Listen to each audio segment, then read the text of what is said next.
Good morning students. आज हम अपना electrostatic potential and flux topic शुरू करेंगे। इससे पहले मैंने आपको इससे रिलेटेड रीडिंग मटेरियल भेजा था, होप कि आपने उसको पढ़ लिया होगा, क्योंकि थोड़ा सा थ्योरेटिकल है तो इसलिए उसको पढ़ना ज़्यादा ज़रूरी था पहले। Okay, now let's explain. अगर अभी भी कोई दिक्कत हो तो मैं एक बार आपको समझा रही हूँ, उसके बाद फिर आप उसको पढ़ के देखना। तो हम शुरू करते हैं। Electrostatic potential and flux. तो इसमें पहले हम इलेक्ट्रोस्टैटिक पोटेंशियल डिफ़ाइन करेंगे और उसके बाद हम फ्लक्स को डिफ़ाइन करेंगे। तो इलेक्ट्रोस्टैटिक पोटेंशियल डिफ़ाइन करने के लिए थोड़ा सा लेट मी इंट्रोड्यूस कि in last chapter we defined electric field in terms of a vector quantity which is called electric field intensity. Electric field को हम एक स्केलर क्वांटिटी की टर्म्स में भी डिस्क्राइब करते हैं, जिसको हम कहते हैं electrostatic potential and which is denoted by V। Basically what is electrostatic potential? It is defined as the degree of electrification of a body. Suppose we have two bodies A and B. It is at higher potential. Let its potential is VA और B का जो potential है वो VB है और VA is greater than VB. And if they be connected by a wire, the charge starts flowing from A to B. मतलब charge always flows from a body which is at higher potential to a body at lower potential. तो basically अगर हमें दो points के बीच में charge को flow करवाना है तो उन दो पॉइंट्स के बीच में पोटेंशियल का डिफरेंस होना ज़रूरी है। पोटेंशियल डिफरेंस होना ज़रूरी है। जो पॉइंट हायर पोटेंशियल पर है वहाँ से चार्ज फ्लो करके जाएगा कहाँ? जो पॉइंट लोअर पोटेंशियल पर है। और कब तक ये चार्ज फ्लो करेगा इन दोनों बॉडीज़ के बीच में? जब तक इन दोनों का पोटेंशियल सेम ना हो जाए। तो this is the concept of electrostatic potential. तो अब इसको डिफ़ाइन करने के लिए पहले हमें डिफ़ाइन करना पड़ेगा बेटे इलेक्ट्रोस्टैटिक पोटेंशियल एनर्जी डिफरेंस। देखो ये सारा काम हम पोटेंशियल को डिफ़ाइन करने के लिए कर रहे हैं। तो पहले हम डिफ़ाइन करेंगे electrostatic potential energy difference. Suppose बेटे ये कोई पॉइंट चार्ज है आपका प्लस क्यू। समझने की कोशिश करें, थ्योरेटिकल है और ये है इसकी इलेक्ट्रिक फील्ड। ठीक है, इसकी इलेक्ट्रिक फील्ड में let us take two points A and B which are separated by distance से dr। कितनी दूरी है दोनों के बीच में? dr। क्लियर है? Imagine a unit positive test charge at A पर क्या रखा है? यूनिट पॉजिटिव टेस्ट चार्ज, जिसको हम Q0 से डिनोट करते आ रहे हैं। सपोज़ हम यूनिट पॉजिटिव टेस्ट चार्ज को A से B तक लाना चाह रहे हैं। अब देखो ये सोर्स चार्ज जो है ये क्या है? पॉजिटिव है। तो इसकी वजह से जो इलेक्ट्रिक फील्ड इंटेंसिटी है, याद है आपको क्या होगी? Radially outward. रेडियली आउटवर्ड, ये मैंने टेस्ट में भी दिया था। तो due to single positive charge the electric field intensity will be radially outward. मतलब ए पर this is the direction of electric field. और मैं अपने यूनिट चार्ज को ए से बी तक लाना चाह रही हूँ। अब यूनिट चार्ज भी पॉजिटिव है और ये चार्ज भी पॉजिटिव है, तो मुझे इसको इस तरफ लाने के लिए रिपल्शन के अगेंस्ट काम करना पड़ेगा। रिपेल करेंगे ना ये दोनों एक दूसरे को। ये जो चार्ज है इसको धक्का मार रहा है इस तरफ और हम इसको लाना चाह रहे हैं ए से बी। और लाना भी कैसे है इसको? Without acceleration. Without acceleration means क्या है? Net force acting on it should भी क्या होनी चाहिए? ज़ीरो। याद है आपको Newton second law, F equal to ma, है ना? A ज़ीरो कब होगा? For A to be zero F क्या होना चाहिए? ज़ीरो होना चाहिए। जब सिस्टम पर नेट फोर्स ज़ीरो होती है तो उसका एक्सीलरेशन क्या रहता है? ज़ीरो। अब देखो इस पर कौन कौन सी फोर्स लग रही है इधर यूनिट पॉजिटिव टेस्ट चार्ज पर। एक तो इस पर लग रही है इलेक्ट्रोस्टैटिक फोर्स ऑफ रिपल्शन, जो ये चार्ज इसको धक्का लगा रहा है, और एक फोर्स मैं इस पर लगाकर इसको ए से बी तक लेकर आऊँगी। मतलब एक फोर्स हम लगाएंगे जिसको हम कह रहे हैं एफ एक्सटर्नल, एक्सटर्नल फोर्स।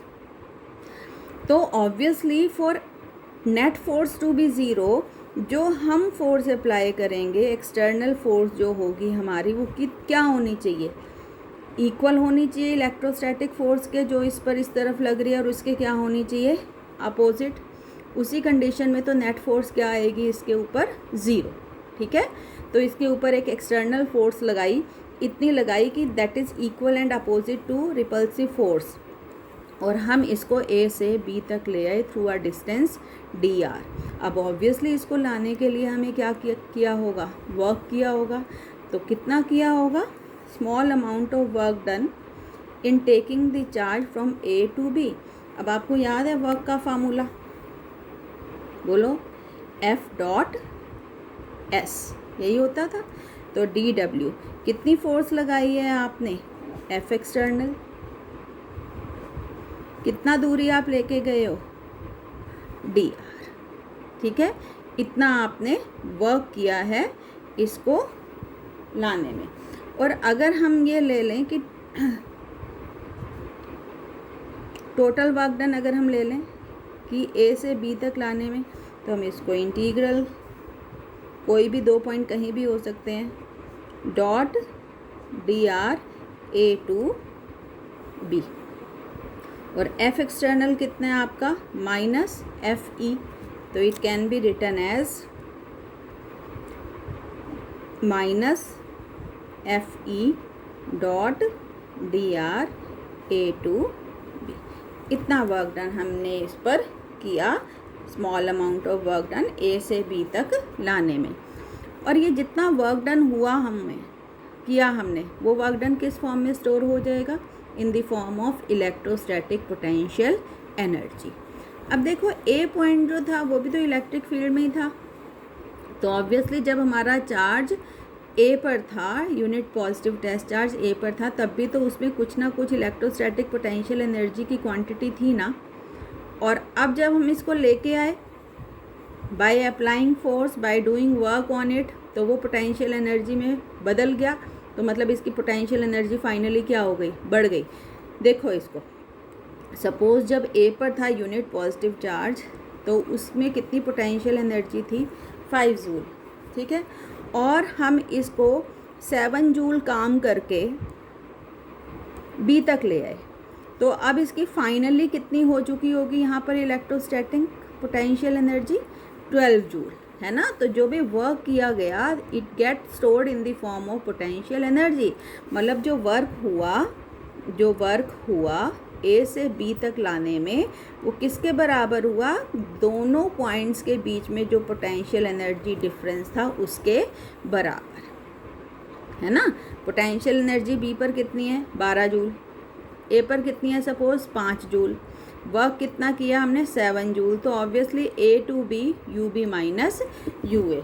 तो यहाँ से हम डिफाइन करते हैं U B minus U A is equal to W A B. U B क्या है बेटे? U B is the electrostatic potential energy of unit positive test charge at point B. U A क्या है? Electrostatic potential energy at point ए।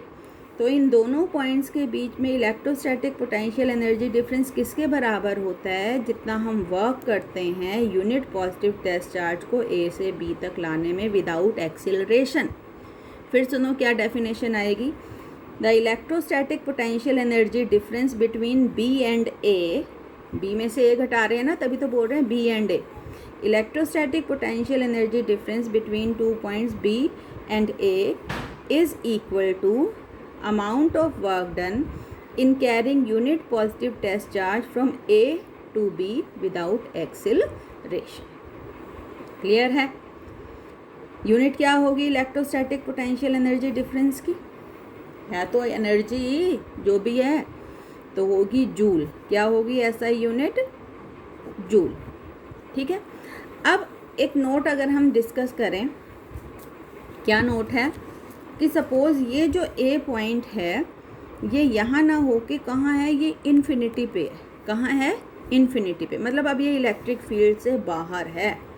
अब obviously जब ये है ही electric field से बाहर ए पॉइंट, तो इस इलेक्ट्रिक फील्ड की वजह से इसमें कोई पोटेंशियल एनर्जी नहीं होगी।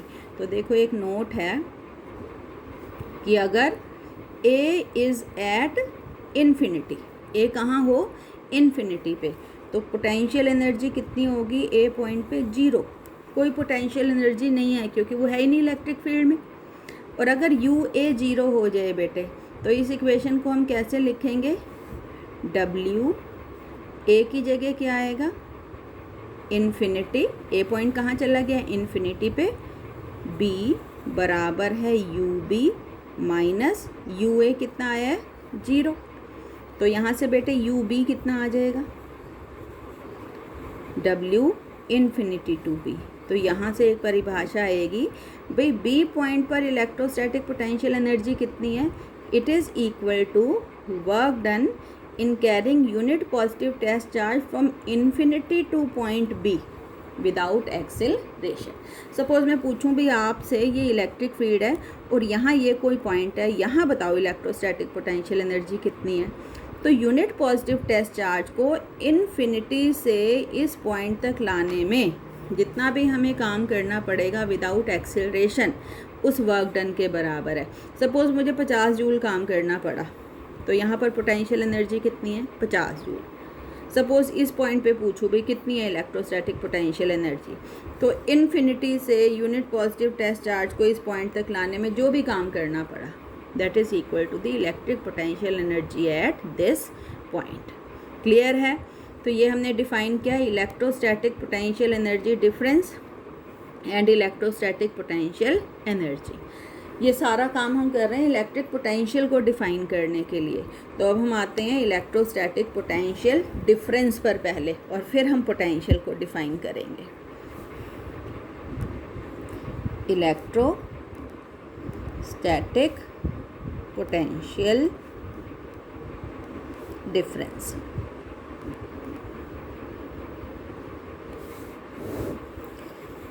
तो इधर देखेंगे क्या आया है हमारे पास कि दो पॉइंट्स के बीच में इलेक्ट्रिक पोटेंशियल एनर्जी डिफरेंस किसके बराबर होता है, जितना हमें वर्क करना पड़ता है ए से बी तक यूनिट पॉजिटिव टेस्ट चार्ज को ले जाने में without acceleration. Now what we do, we divide this equation by Q. Q से डिवाइड कर दो इस पूरी इक्वेशन को, तो ये क्या बनेगी, W A B by Q, U B by Q मतलब potential energy at point P divided by charge minus U A by Q. अब ये जो है this is called U B by Q, इसको हम कहते हैं V B. This is called potential at point B. क्या कहते हैं इसको, पोटेंशियल एट पॉइंट बी। और यू ए बाई क्यू, इस हिसाब से इसको हम क्या कहेंगे, V A, which is called potential at point A. तो ये जो इक्वेशन 1 है, इसको हम कैसे लिखेंगे, W A B by Q is equal to V B minus V A. मतलब V B minus V A is equal to W A B by Q. तो वही है कि भाई एक चार्ज है और इसकी चाहिए इलेक्ट्रिक फील्ड है, इसकी इलेक्ट्रिक फील्ड में ये दो पॉइंट ले लिया ए और बी। तो बी और ए पॉइंट के बीच का पोटेंशियल डिफरेंस आया ना, V B minus V A. B का पोटेंशियल घटा ए का पोटेंशियल क्या होगा, potential difference between B and A. तो potential difference between points B and A बराबर होता है किसके, work done per unit charge in carrying it from A to B without acceleration। फिर सुन लो, potential difference between 2 points B and A is defined as work done per unit test charge in taking it from A to B without acceleration। Unit बताएं क्या आएगी, बोलो। Work की unit होती है बेटे joule, और चार्ज की क्या यूनिट होती है, कूलाम। तो what is the unit of potential difference, joule पर कूलाम, और इसको हम कहते हैं वोल्ट। क्या कहते हैं, volt. SI unit of electric potential difference is volt. अब अगर वो कहे कि define potential difference of 1 volt, हम डिफ़ाइन करते आ रहे हैं ना, +1 में भी हमने ऐसे 1 न्यूटन डिफ़ाइन करो, 1 जूल डिफ़ाइन करो, तो 1 वोल्ट अगर हमें डिफ़ाइन करें तो कैसे होगा भाई, VB माइनस VA 1 आना चाहिए। मतलब कैसे, अगर ये हो जाए 1 जूल और ये हो जाए 1 कूलाम, तो 1/1 कितना आ जाएगा 1। तो इफ़ WAB हो जाए 1 जूल और Q हो जाए 1 कूलाम, तो VB यहाँ से देखो माइनस VA क्या हो जाएगा 1/1, मतलब 1 वोल्ट। अब इसको कैसे लिखोगे वर्ड्स में, शब्दों में कैसे परिभाषित करेंगे हम इसे, कि potential difference between 2 points B and A। देखो बेटे VB घटा VA है तो हम कहेंगे difference between B and A। अगर ये होता A VA माइनस VB तो हम इसको बोलते हैं difference between A and B। तो potential difference between 2 points B and A is defined as the amount, फिर सुनो, the potential difference between 2 points B and A is said to be 1 volt if 1 joule of work is done in carrying a charge of 1 coulomb from A to B without acceleration। कि ये A और B points के बीच का potential difference 1 volt कब कहलाएगा, जब मुझे 1 coulomb के चार्ज को A से B तक ले जाने में कितना काम करना पड़े, 1 जूल। क्लियर है? तो this is the potential difference 1 volt. Notes में मैंने इसको लिखा हुआ है डेफिनेशन को, तो वहाँ से इसको कर लेना। डायमेंशंस एक बार आप खुद निकाल के देखना, ठीक है। डायमेंशंस ऑफ पोटेंशियल डिफरेंस कैसे निकालोगे, यहाँ से निकलेंगे, वर्क के डायमेंशन रखोगे डिवाइडेड बाय चार्ज के डायमेंशन रखोगे और फिर देखो कि कितना डायमेंशंस आपका आएगा। क्लियर? अब ये तो आया है अभी आपके पास इलेक्ट्रोस्टैटिक पोटेंशियल डिफरेंस। अगर मैं पूछूं what is electrostatic potential at a point, है ना, उसके लिए हम क्या करेंगे, तो वही potential, electrostatic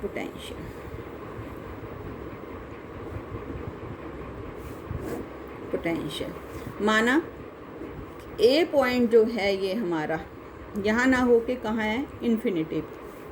if A is at infinity, तो पीछे हमने किया था अगर A इज़ एट इन्फिनिटी तो पोटेंशियल एनर्जी क्या है, 0 A पर। और अगर A पर, इधर देखो, अगर A पर पोटेंशियल एनर्जी 0 है तो पोटेंशियल भी कितना हो जाएगा, 0।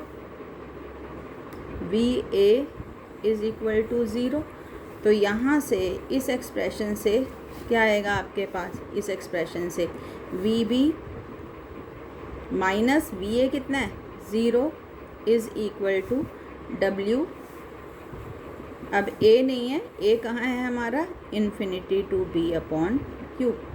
मतलब VB is equal to W infinity to B upon Q। This is the potential at a point. कि potential at point B is defined as work done per unit test charge in taking it from infinity to point B without acceleration। कि भाई B point पर अगर मैं सिर्फ पूछूँ भाई B point पर पोटेंशियल कितना है, तो B पॉइंट पर पोटेंशियल कितना है, 1 यूनिट चार्ज को इन्फिनिटी से B तक लाने में मुझे जितना भी वर्क करना पड़ेगा उसके बराबर। ठीक है, यूनिट क्या होएगी पोटेंशियल की भी सेम, वर्क की यूनिट क्या है, जूल, चार्ज की यूनिट क्या है, कूलाम, और जूल पर कूलाम को हम क्या कहते हैं, वोल्ट। जूल पर कूलाम को क्या कहते हैं, वोल्ट। तो potential difference and electric potential will have same units. अब जैसे हमने इलेक्ट्रिक पोटेंशियल डिफरेंस को कहा था भाई define potential difference of 1 volt.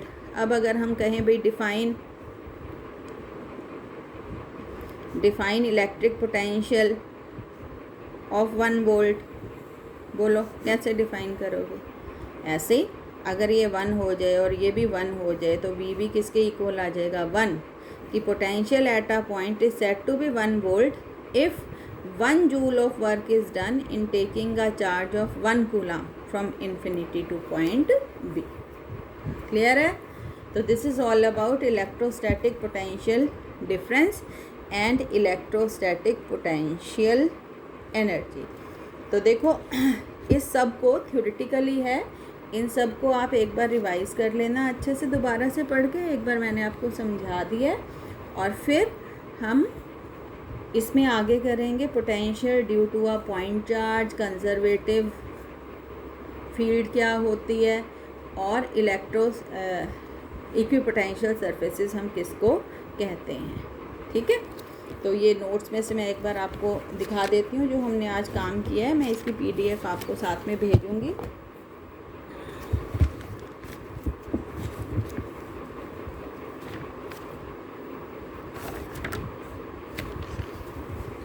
तो ये इलेक्ट्रोस्टैटिक पोटेंशियल एंड फ्लक्स, ये मैंने आपको भेजा भी था मटेरियल, वही है सेम। इलेक्ट्रिक पोटेंशियल एनर्जी किसको कहते हैं, ठीक है। फिर यहाँ पे ये आया है difference between electric potential difference, है ना, difference between electrostatic potential energy difference, WAB, ये हमने डिफाइन किया था।